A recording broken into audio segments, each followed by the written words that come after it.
sampai di ruang laundry itu, bapak langsung ngerasa ada yang janggal. Ketika dia ngelihat ada beberapa kantong sampah besar yang teronggok gitu di sudut ruangan laundry ini. Waktu bapak ngedeketin kantong itu, wah berdetak kencang lah itu jantungnya bapak ya kan. Ketika dia ngelihat di salah satu kantong sampah, waktu dia makin dekat, ada helai-helai rambut pirang yang nyembul keluar.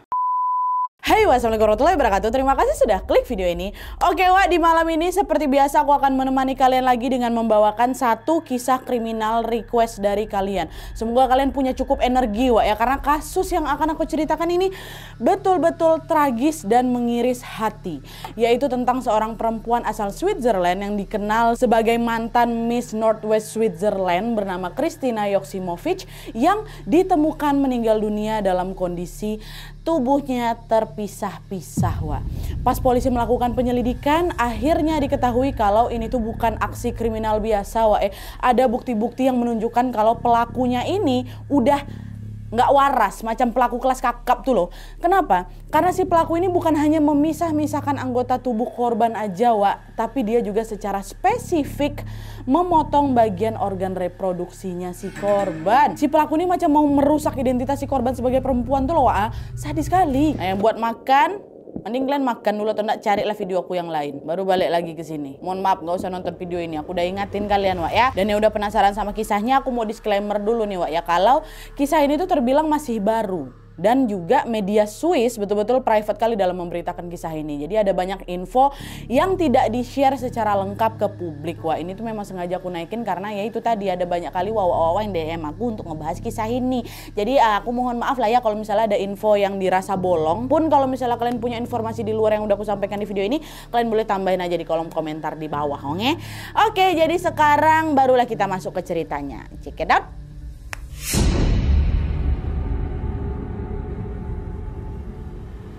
Oke, jadi kasus yang akan aku ceritakan ini adalah tentang seorang perempuan bernama Kristina Yoksimovic. Kristina ini tuh lahir di tanggal 15 April 1985 di kota Bingen, Switzerland. Gak banyak informasi yang tersedia tentang masa kecil dan juga latar belakangnya Kristina ini, tapi yang jelas nama Kristina ini mulai terkenal sejak dia berhasil meraih gelar Miss Northwest Switzerland pada tahun 2003 waktu usianya baru 18 tahun. Dia ini menang kontes kecantikan di tingkat regional, ya. Nah, lalu 4 tahun kemudian di tahun 2007 Kristina maju lagi nih, di tingkat nasional pada ajang pemilihan Miss Switzerland.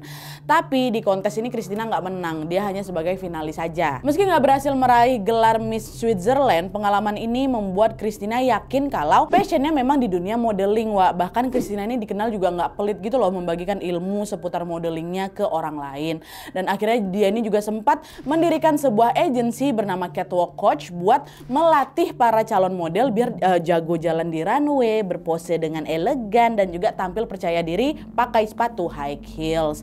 Nah, selain melatih para calon model ini, si Kristina ini juga terbuka sekali untuk melatih para perempuan yang pengen tampil lebih pede gitu di depan umum. Kristina ini akan ngajarin mereka cara jalan yang benar, postur tubuh yang tegap tapi juga anggun, ekspresi mukanya kayak gimana bagusnya, sampai gimana caranya menunjukkan aura positif waktu lagi berinteraksi sama orang lain. Nah, melalui agensinya ini, Kristina ini udah ngebantu banyak sekali orang. Salah satu yang paling terkenal dari orang yang pernah dibantu ini adalah Kristina pernah ngelatih seorang model bernama Dominique Rinderknecht yang maju mewakili Swiss di ajang Miss Universe tahun 2013 loh. Nah, dengan kiprahnya itu Kristina pun menjadi figur yang sangat-sangat disegani di bidang modeling. Bisa kalian bayangin kan, keren kali dia waktu itu. Nah, selain menjalani karir yang cemerlang di bidang modeling, Kristina ini juga punya peran lain yang tidak kalah penting, yaitu menjadi seorang istri dan juga ibu. Pada bulan Agustus tahun 2017 lalu, Kristina sudah menikah dengan seorang pengusaha bernama Thomas. Waktu itu Kristina umurnya 32 tahun, Thomasnya umurnya 35 tahun. Nah, lalu dari pernikahan ini mereka dikaruniai 2 orang anak perempuan yang lahir di tahun 2020 sama 2021. Nah, selama menjalani rumah tangga sama Thomas, Kristina ini memang jarang cerita ke orang-orang mengenai kehidupan pernikahan mereka. Bahkan media Swiss ini juga nggak banyak yang memberitakan hal ini, Wak, demi menjaga privasinya dia. Tapi berdasarkan foto-foto di sosial medianya, Wak, rumah tangga Christina ini ya kelihatan baik-baik aja, bahagia-bahagia aja. Christina ini sering membagikan foto dengan pose romantis sama Thomas suaminya. Dia bagikan juga momen liburan sama anak-anaknya, momen pas dia lagi hamil, pas anaknya masih bayi, dan lain-lain. Dan captionnya pun nggak kalah romantis, nggak kalah hangat.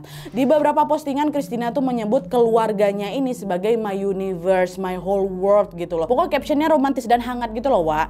Dan selain itu teman-teman Christina juga pernah bilang kalau keluarganya Christina ini adalah keluarga yang sempurna, be-be aja lah kayak gitu. Nah tapi setelah menjalani rumah tangga selama kurang lebih 6 tahun, Wak, pada pertengahan tahun 2023 kemarin, teman-teman dan juga keluarga besarnya Christina ini mulai ngerasa ada yang janggal sama si Christina. Mereka notice kalau si Thomas dan si Christina ini lagi berantem dan lagi jaga jarak kayaknya mereka nih gitu. Gak diketahui secara pasti apa penyebab pertengkaran mereka, Wak, ya, tapi yang jelas si Thomas ini pernah bilang kalau Christina beberapa kali tuh sering pergi dari rumah tanpa pamit sama dia, Wak. Entah kemana dia perginya, tapi Thomas ini menduga mungkin istrinya tuh pergi gara-gara mau menenangkan diri aja. Terus nanti kalau misalnya dia udah tenang, barulah Christina bakal pulang ke rumah. Jadi biasanya memang sering pergi gitu loh, Wak. Mungkin ngambek, entah mungkin menenangkan diri, dia pergi, tapi nggak lama kemudian dia balik, nggak sampai berhari-hari dia perginya kayak gitu. Nah, dah lah tuh kan, karena belakangan si Christina ini memang sering pergi, memang sering keluar dari rumah kalau lagi sumuk gitu, ha. Pas hal ini terjadi lagi di bulan Februari 2024, si Christina pergi lagi. Thomas gak ngerasa khawatir, dia mikir udahlah biarin aja, bentar lagi juga paling dia balik kayak gitu. Nah tapi ditunggu punya tunggu, anehnya di hari itu, Wak, Christina belum pulang-pulang juga. Nah disitulah orang-orang akhirnya sadar kalau Christina ini menghilang.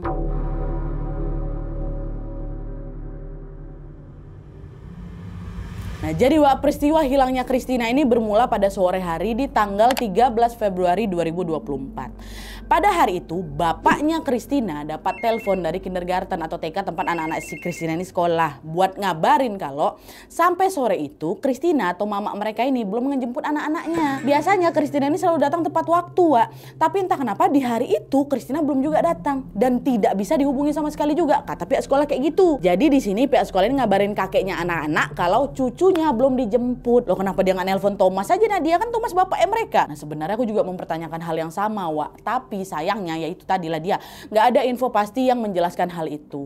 Yang aku tahu nih, yang aku tahu biasanya kan sekolah-sekolah anak itu memang punya kontak darurat dari para wali murid kan, Wak. Nah kemungkinan kontak daruratnya si Christina ini adalah bapaknya sendiri, which is kakek dari anaknya. Itulah kenapa pas si Christina ini nggak bisa dihubungin, pihak sekolah langsung nelpon bapaknya atau kakek anak-anak ini. Atau bisa juga kontak daruratnya ada dua, satu si Thomas, satu bapaknya si Christina. Tapi mungkin pas pihak sekolah ini coba ngubungin Thomas juga nggak bisa dihubungin, makanya ngubungin bapaknya. Kemungkinan gitu, Wak, ya, tapi mana yang benar aku juga nggak tahu. Allahualam. Yang jelas bapaknya atau kakek anak-anak ini ditelepon sama pihak sekolah. Nah pas bapak Christina ini nerima telepon dari kindergarten, ya dia kaget lah kan, loh kok cucu aku belum dijemput, Miss, sumben kali. Biasanya Christina nggak pernah telat lo jemput mereka. Ya udahlah biar saya aja yang jemput di sana, tolong ditunggu bentar ya, Miss, ya gitu. Kata si OTW, kata si kakek. Nah setelah telepon ditutup, bapak si Christina ini pun mencoba menghubungi Christina dan si Thomas juga. Ditelepon lah anaknya, ditelepon mantunya. Tapi ternyata betul, Wak, anak sama mantunya itu sama-sama nggak bisa dihubungin. Akhirnya bapak pun berencana setelah nanti dia jemput cucu-cucunya, dia bakal mampir nih ke rumah sekalian ngecek tuh apa yang sebenarnya terjadi, mana mama bapaknya mereka. Jadi bapaknya bukan cuma ngedrop cucu depan teras aja, Wak, ikutan masuk ke dalam, mau mampir gitu, mau ngecek. Nah adalah tuh kan, singkatnya setelah jemput cucunya, dia balik dari kindergarten, bapaknya Christina ini pun langsung lah mencari keberadaan anak dan mantunya si Christina sama si Thomas. Waktu udah nyampe depan rumah, Wak, dari luar rumah mereka yang memang udah besar ini sekilas kelihatannya sepi. Tapi pas bapak masuk ke dalam, di sana dia lihat Thomas. Lihat Thomas lagi beraktivitas biasa aja, Kak. Wak, ditanyalah sama bapaknya, Thomas di rumah kok rupanya? Kok tadi bapak telepon kok nggak bisa? Ini loh barusan bapak habis jemput anak-anak di sekolah, soalnya si Christina nggak datang ngejemput. Sekarang Christina mana? Kata bapak ya kan. Nah dengan santai Thomas bilang, Wak, Bapak, maaf Pak, tadi aku nggak megang HP, makanya aku nggak dengar mungkin waktu Bapak nelpon. Maaf ya Pak ya kalau ngerepotin. Christina memang lagi nggak di rumah Pak, dari tadi pagi dia pergi, belum balik sampai sekarang katanya. Loh, emang Christina pergi kemana? Dari jam berapa dia pergi ya? Kita jemput aja lah dia kalau dia nggak balik-balik nih ha, kata bapaknya. Aku nggak tahu Pak Christina pergi kemana, soalnya dia juga nggak pamit, udah dari pagi itulah dia perginya. Loh, kalau dari pagi berarti udah lama dong ini perginya, udah mau malam loh Thomas. Kalau ada apa-apa sama dia gimana? Udah Pak tenang, belakangan ini Christina memang sering kayak gitu kok, tiba-tiba dia main pergi aja tanpa pamit sama aku, tapi nanti dia balik. Nah di situ Bapak Christina kelihatannya udah mulai cemas tuh Wak. Tapi sebaliknya Thomas ya udah dia santai aja karena memang kebiasaan Christina kayak gitu kan. Bahkan nih Wak ya, waktu itu si Thomasnya juga sempat nawarin bapaknya atau mertuanya ini untuk makan malam bareng anak-anak, bareng dia juga. Dan si Thomas sendiri tuh yang nyiapin makan malamnya. Udah Pak tunggu di sini aja lah dulu, makan dulu gitu. Dan di situ si Thomas ini betul-betul bersikap senormal mungkin lah Wak, macam nggak terjadi apa-apa, nggak panik juga deh istrinya belum balik. Mungkin dia balik lagi karena udah kebiasaan bininya kayak gitu. Nah dengar tawaran makan malam ya bapaknya setuju ya kan Wak. Oh ya udahlah nggak apa-apa nak, aku juga bisa sekalian nungguin Christina, siapa tahu bentar lagi dia balik gitu katanya. Jadi mau nunggu Christina sambil makan malam di rumahnya si Thomas. Tapi Wak sampai makan malam tuh selesai, Christina belum juga balik dan masih juga nggak bisa dihubungi. Ditelepon balik-balik sama bapaknya nggak diangkat, nggak bisa dihubungi, bukan nggak diangkat. Bapaknya yang makin cemas ini sebenarnya juga udah pengen lapor ke polisi. Tapi bapak tahu betul laporannya belum akan bisa diproses nih karena hilangnya Christina kan belum sampai 24 jam kan Wak. Cuman bapak udah cemas ke situ. Thomas yang ngeliat bapaknya cemas langsung bilang, ya udah Pak, bapak balik aja dulu. Nanti kalau misalnya ada kabar dari Christina, pasti aku langsung kabarin bapak. Baliklah Pak ya gitu. Adalah tuh kan akhirnya bapak pun setuju, dia pun bersiap-siap untuk pulang.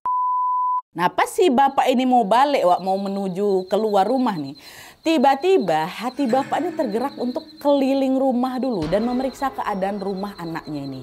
Waktu itu bapak coba sendiri memang karena Thomas lagi OTW nidurin anak-anaknya di kamar mereka masing-masing.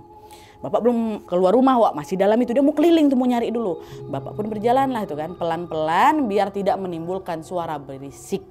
Nah sekilas bapak ngelihat suasana rumah tuh ya aman-aman aja Wak. Tapi si bapak ini tetap telaten tuh ngecek semua ruangan satu persatu dekat rumah itu. Sampai akhirnya bapak sampailah di ruang laundry, ruang cuci yang berada di basement, ruang bawah tanah ya kan. Turun di bawah, set. Sampai di ruang laundry itu Wak, bapak langsung ngerasa ada yang janggal.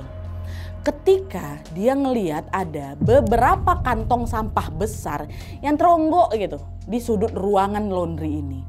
Terus bapak dekatin lah kan, ngapa pula ada sampah dekat sini? Ada sampah kan ditaruh di luar, ngapa di sini? Waktu bapak ngedeketin kantong itu, wah bukan berdetak kencang lah itu jantungnya bapak ya kan. Ketika dia ngelihat di salah satu kantong sampah, waktu dia makin dekat Wak, ada helai-helai rambut pirang yang nyembul keluar. Ngerasa ada yang nggak beres, bapak buka lah kantong itu kan, set. Dan ketika dibuka Wak, di dalam kantong itu ada kepalanya Christina yang udah terpisah dari badannya. Apa nggak menjerit bapak tuh, astaga, kata dia langsung berlari keluar sekencang mungkin karena buat minta tolong. Ya ampun, apa itu? Sampai di luar bapak langsung nelfon polisi Wak. Halo Pak polisi, tolong Pak, cepat datang ke sini Pak.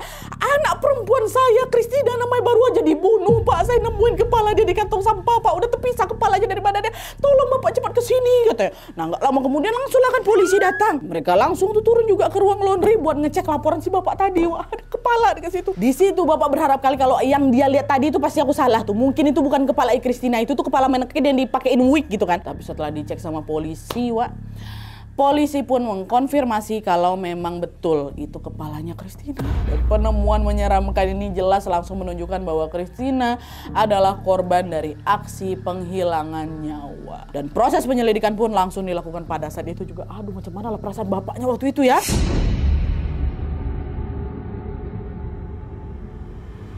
Nah, setelah tim forensik melakukan penggeledahan lebih dalam Wak, mereka mulai buka lah ini satu persatu kantong sampah yang ada dekat sudut ruangan itu yang pertama kali ditemukan sama bapak. Kalau sebelumnya bapak Christina hanya menemukan bagian kepala aja Wak, kali ini temuan polisi jauh lebih brutal lagi. Di dalam kantong-kantong lainnya mereka menemukan potongan tubuhnya Christina yang sudah dipisah secara sistematis pula Wak. Ada bagian tangan, ada bagian kaki, sampai organ dalam tuh dibungkus terpisah sama si pelaku nih. Dan semuanya dimasukkan ke kantong plastik lagi seolah-olah ya udah itu cuma sampah biasa. Penemuan ini langsung memperkuat dugaan bahwa Christina bukan hanya korban penghilangan nyawa, tapi juga korban pemisah-misahan tubuh yang dilakukan secara sangat terencana. Nah, dilihat dari bentuk lukanya, Wak, polisi menyimpulkan bahwa aksi pemisahan itu dilakukan dengan alat yang berbeda-beda pula, Wak. Dan masih juga nih di lokasi yang sama, di ruangan laundry itu, polisi juga menemukan semua alat yang diduga dipakai sama si pelaku dalam aksi ini. Ada apa aja, Wak? Ada pisau dapur, ada gunting kebun, dan juga ada gergaji. Semua penemuan itu cukup membuat polisi langsung merinding karena mereka langsung kebayang setiap detail aksi nekat yang udah dilakukan sama si pelaku Christina. Tengok alat-alat itu, tengok lagi kondisi badannya si Christina kayak gitu kan. Dan penemuan mereka nggak berhenti di situ aja, Wak, ya. Masih ada yang lebih gila lagi. Kalian tahu, masih di ruangan yang sama polisi menemukan blender yang ada isinya, Wak. Kalau dilihat sekilas tentu itu bukan jus, tentu itu bukan minuman. Dan setelah serangkaian pemeriksaan dilakukan, polisi baru tahu kalau isi dari si blender itu adalah potongan tubuh Christina yang udah dicampur sama larutan kimia. Mual nggak kalian? Ku bilang jangan sambil makan. Badan Christina tuh di blender. Berhenti makan nggak kalian? Bandal kali, udah aku bilang kan. Badan Christina di blender dekat. Kenapa di sini? Di blender dekat blender badannya. Aksi ini jelas menunjukkan kalau si pelakunya lagi cari cara untuk membuang tubuh Christina di blender biar jadi lebih kecil, nanti biar lebih gampang dibuang, ya kan. Lalu si pelaku ini ditambahinnya larutan kimia dengan maksud mau menghilangkan jejak mungkin biar orang-orang nggak tahu nih kalau isi blender tuh tubuh manusia. Itu langsung shock, Wak, polisi di situ, speechless mereka.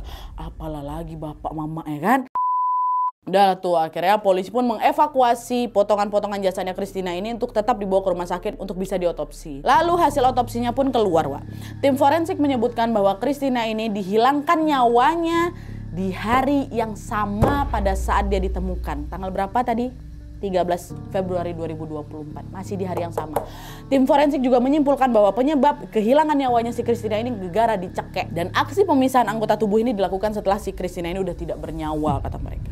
Dan selain itu nih, Wak, ya, selama proses otopsi itu berlangsung, ada satu temuan lagi yang membuat tim forensik geleng-geleng kepala, Wak. Ternyata si pelaku ini bukan hanya memisah-misahkan anggota tubuhnya Christina aja, Wak, ya, tapi dia ini juga secara spesifik memotong dan memisahkan bagian reproduksinya Christina, rahimnya, Wak. Kenapa spesifik bagian rahim diapain ya Nadia ya? Maksudnya apa ya Nadia ya? Nah, sebenarnya memang nggak ada yang tahu pasti nih, Wak, kenapa si pelaku ini melakukan hal itu. Tapi yang jelas, seperti yang kalian semua tahu, rahim ini kan adalah organ tubuh yang sangat lekat dengan perempuan dan juga perannya sebagai seorang ibu, ya kan. Itu berarti ketika bagian rahimnya dirusak, polisi menduga kalau si pelaku ini dengan sengaja mau merusak identitasnya si Christina sebagai seorang perempuan dan juga sebagai seorang ibu. Jadi tindakan itu nggak cuma brutal aja, Wak, tapi memang punya makna simbolik di baliknya tuh loh. Kalau memang mau kumusnahkan enak itu ya.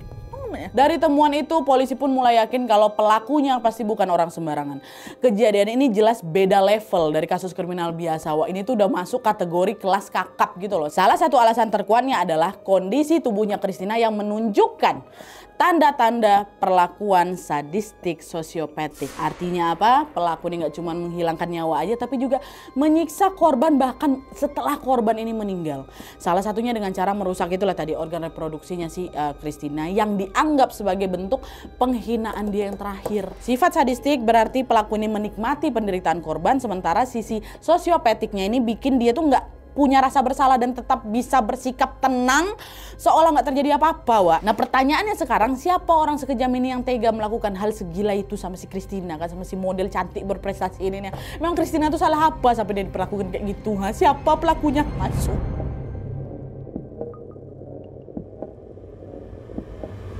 Nah, jadi, Wak, setelah jasad Christina ini ditemukan, polisi pun langsung menginterogasi para saksi yang ada di lokasi, yaitu bapaknya Christina sama suaminya Christina, si Thomas. Nah, selama proses interogasi ini berlangsung, polisi ngelihat bapaknya Christina ini betul-betul dalam kondisi shock, kaget, panik, terguncang, sedih, nggak karu-karuan. Ya gimana nggak, Wak? Bapak ini lah orang pertama yang nemuin jasad anaknya ya. Bisa kebayang kita kan gimana perasaan bapak tahu anak perempuannya kayak gitu, Shock bapaknya di situ. Tapi di sisi lain nih, berbanding terbalik dengan bapak yang terlihat shock itu, Wak, Thomas suaminya biasa aja. Pas polisi ngasih tahu soal keadaan Christina, Thomas bisa loh, Wak, dengan tenang dia jawab apa? Pak, saya nggak tahu apa-apa soal Christina, Pak ya. Yang jelas beberapa waktu belakangan ini, Pak, Christina memang sering pergi dari rumah tanpa pamit sama saya. Dan biasanya dia perginya nggak lama, Pak, dan juga bakal balik sendirian juga. Makanya saya nggak begitu nyariin dia. Saya juga bingung nih, Pak, kenapa Christina bisa berakhir di ruang laundry itu ya dalam keadaan kayak gitu pula. Katanya, gitu katanya. Ya mungkin kalimat itu terdengar wajar kalau dilihat sekilas, Wak ya. Tapi yang bikin polisi curiga adalah reaksi emosionalnya Thomas yang minim kali itu loh, Wak. Nggak ada ekspresi kaget, panik, sedih pun nggak, nangis dia nggak. Dia istrinya loh, ibu dari anak-anaknya, dan cara matinya pun kayak gitu. Dari sinilah polisi langsung ngerasa ada yang janggal. Seolah-olah Thomas ini tuh terlalu siap menghadapi kabar kematian tragis itu. Itu yang ditangkap sama polisi. Nah, sikap tenangnya Thomas ini tentunya dianggap janggal sama polisi kan. Wah, ditambah lagi jasadnya Christina tuh loh ditemukan di ruang laundry rumah mereka. Kejadiannya hari itu, waktu itu kok juga di rumah itu. Dan pasti aksi kriminalnya berlangsung dalam waktu yang nggak sebentar kan. Wah, nggak mungkin. Masa iya Thomas nggak tahu apa-apa? Masa iya kok nggak dengar apa-apa? Akhirnya karena ngerasa dia nggak beres sama si Thomas ya kan, polisi pun langsung menangkap si Thomas pada saat itu juga. Tangkap si polisi. Ditangkap si polisi, ngapa pula polisi yang ditangkap? Thomas ya ditangkap. Nah, setelah ditangkap, polisi langsung menginterogasi Thomas lebih mendalam, Wak. Selama interogasi itu berlangsung, Thomas ini masih bersikap tenang dia, masih tenang dan ya udah biasa-biasa aja. Nah, akhirnya di situ polisi pun mendesak Thomas untuk mengatakan yang sejujur-jujurnya. Ngomong aja lah, Thomas, apa yang terjadi? Nah, terus nggak lama kemudian Thomas bilang, baiklah Pak, saya ngaku. Jadi tadi tuh waktu saya pulang ke rumah, saya udah lihat Christina istri saya tergeletak di bawah tangga, Pak. Waktu saya cek ternyata dia udah mati. Saya panik, Pak. Saya bingung gimana cara ngejelasin ke orang-orang nih kalau bukan saya lah pelakunya. Pasti orang-orang nggak percaya sama saya, Pak. Karena nyatanya saya yang nemuin dia pertama kali kan. Saya sendiri loh, Pak. Nggak ada saksi lain. Nah akhirnya nih Pak ya, karena saya panik, saya pun berencana untuk menghilangkan jasadnya Christina. Terus saya palsukan lah nanti cerita kepergiannya. Gitu Pak. Jadi waktu saya temu Christina memang udah mati Pak. Itu percaya kalian? Hah? Waktu dengar jawaban itu Wak, di satu sisi polisi agak sedikit lega karena Thomas akhirnya mengakui kalau dia memang terlibat sama aksi jahat ini ya kan. Tapi di sisi lain masih ada pertanyaan yang belum terjawab nih pasti. Kalau Thomas ini memang menemukan si Christina ini dalam kondisi meninggoy, terus siapa yang udah ngilangin nyawa Christina? Nggak mungkin Christina meninggal gara-gara penyebab alami macam sakit atau jatuh kan, nggak mungkin. Hasil otopsi itu jelas menunjukkan kalau dia meninggoy karena dicekek. Didesak lagi sama polisi. Kok ngomong yang masuk akal aja lah. Kalau kada tahu bini kau mati dekat situ, ngapa kau nggak langsung panggil ambulans? Lapor aja ke polisi. Apa kau takut kau yang dituduh? Kami kan itu tugas kami nengok. Kami olah TKP. Rumah sakit juga lihat nanti hasil otopsinya apa. Apa kau takut? Nah, masuk loh Thomas. Habis itu Thomas mengubah kesaksiannya lagi Pak. Oke Pak, saya ngaku. Tadi saya sama Christina memang lagi berantem Pak. Terus Christina tiba-tiba nyerang saya pakai pisau. Kondisi saya terdesak Pak. Ya mau nggak mau saya harus ngelawan dong. Nah saya nggak nyangka kalau perlawanan itu ternyata bikin si Christina meregang nyawa. Itulah dia Pak, makanya gara saya panik, saya lagi nggak bisa berpikir jernih ya kan. Makanya saya memutuskan untuk bisa pisahin tubuh dia. Berubah lagi kesaksiannya Wak. Dia bilang memang mereka berantem tapi Christina dua nyerang saya. Terus saya serang balik, dia meninggal gitu. Nah pas dengar kesaksian kedua nggak puas juga polisi, nggak percaya. Dicek sama polisi badan si Thomas kan. Dan waktu dicek itu polisi nggak menemukan adanya tanda-tanda perlawanan. Kalau tadi si Thomas sama si Christina yang betulan berantem dan saling lawan, wah apalagi si Christina bawa pisau, seharusnya ada bekas luka lah di tubuhnya si Thomas. Nggak mungkin mulus saja kayak gitu ya kan. Nah waktu dicek nggak ada luka apapun ke badanmu, bersih badannya. Bohong lagi kau ini. Kami itu udah ngantongin banyak bukti loh Thomas. Kami tahu mana jawaban jujur, mana jawaban bohong. Dari tadi kau cuma putar-putar ngasih kesaksian yang ngaco aja. Jujur aja lah kau. Awalnya si Thomas masih kekeh, dia nggak mau ngaku. Tapi setelah diinterogasi untuk yang kesekian kalinya, Thomas pun udah terdesak. Akhirnya dia mengakui lah semuanya. Kesaksian inilah yang akhirnya mengungkap kebenaran tentang apa yang sebenarnya terjadi di saat itu dan juga di dalam rumah tangga mereka. Nah jadi Wak, Thomas ini cerita kalau belakangan itu rumah tangga mereka ini memang lagi nggak baik-baik aja. Masalahnya mulai muncul sejak tahun 2022 pada saat Thomas ini membuka bisnis baru. Nah sejak itu mereka jadi sering bertengkar Wak. Kemungkinan karena Thomas ini terlalu fokus bekerja dan makin jarang meluangkan waktu untuk keluarga. Nah di sisi lain sifat Thomas yang temperamen ini bikin situasi pun juga makin keruh. Setiap kali cekcok emosinya si Thomas gampang meledak dan dia juga nggak segan bersikap kasar gitu loh sama si Christina. Beberapa beberapa kawan dekat Christina ini juga diperiksa sama polisi kan, Wak. Waktu ditanya, mereka juga benarkan hal ini. Mereka bilang Christina ini sering cerita kalau dia tuh takut sebenarnya sama Thomas karena Thomas tuh beberapa kali suka main tangan sama dia. Sampai akhirnya karena merasa udah nggak sanggup lagi, Christina pun bilang ke Thomas, aku mau cerai katanya. Dengar hal itu gantian Thomas yang ketakutan, Wak. Thomas nggak mau cerai dari Christina, dia pengen mempertahankan rumah tangganya gitu. Dia nggak rela si Christina pisah dari dia dan pergi sama laki-laki lain. Tapi sayangnya Christina udah terlanjur nggak mau, Wak. Gegara dia juga khawatir keselamatan dia dan juga keselamatan anak-anaknya. Sekali udah main kasar kan, Christina ini pintar, udah jauhi tinggali gitu kan. Akhirnya karena ngelihat si Christina ini udah mantap dengan keputusan cerai itu, ya Thomas pun gelap mata lah dia di situ. Dan dia pun memutuskan untuk menghilangkan nyawanya si Christina. Aksi penghilangan nyawa ini, Wak, memang udah direncanakan sama si Thomas rupanya. Hal itu didukung dengan bukti bahwa blender yang dia pakai buat menghilangkan jejaknya si Christina itu ternyata blender baru yang baru aja dibeli beberapa hari sebelum insiden itu terjadi. Kalau aksi keji ini terjadi secara spontan ya, harusnya kan Thomas pakai blender lama lah, tapi ternyata enggak loh, blendernya itu masih baru dan itu berarti Thomas memang sudah merencanakan semuanya dengan matang. Dan setelah Thomas mengakui perbuatannya, Thomas pun harus tentunya menanggung konsekuensinya. Tapi sampai sekarang, Wak, proses hukumnya masih terus berjalan dan belum ada keputusan tentang hukuman apa yang akan dijatuhkan ke si Thomas. Proses hukumnya juga berlangsung privat kali, Wak, sehingga tidak banyak informasi yang sampai ke publik gitu loh. Jadi ya udahlah ya, kita sampai sini doakan aja semoga semuanya lancar dan tentunya Christina mendapatkan keadilan yang seadil-adilnya. Amin ya robbal alamin. Oke, Wak, jadi itu tadi kisah tentang penghilangan nyawa yang menimpa seorang model cantik bernama Christina Yoksimovic. Kejadian ini tuh betul-betul menggegerkan warga Swiss, Wak, karena mereka tahu betul siapa Christina ini kan. Christina ini adalah figur yang cukup disegani di dunia modeling. Ada banyak kali perempuan yang merasa terbantu oleh Christina melalui itu dia kan, melalui program pelatihan yang diadakan di agensinya. Dari situ orang-orang pun jadi makin respect sama dia lagi kan. Apalagi Christina ini bukan hanya serius menekuni karir modelnya aja, Wak, tapi dia ini juga kelihatan serius dalam menjalankan perannya sebagai seorang ibu. Dalam beberapa postingan, Wak, si Christina ini tuh sering membagikan info-info seputar parenting juga. Dia kelihatan sayang kali sama anak-anaknya. Makanya pas kasus ini tuh mencuat, apa nggak mengamuk orang-orang ini semua? Apa nggak kesian juga sama kedua anaknya yang harus kehilangan sosok mamanya dengan cara kayak gitu? Mamanya super baik, cantik kali pula, pintar, berprestasi ya kan.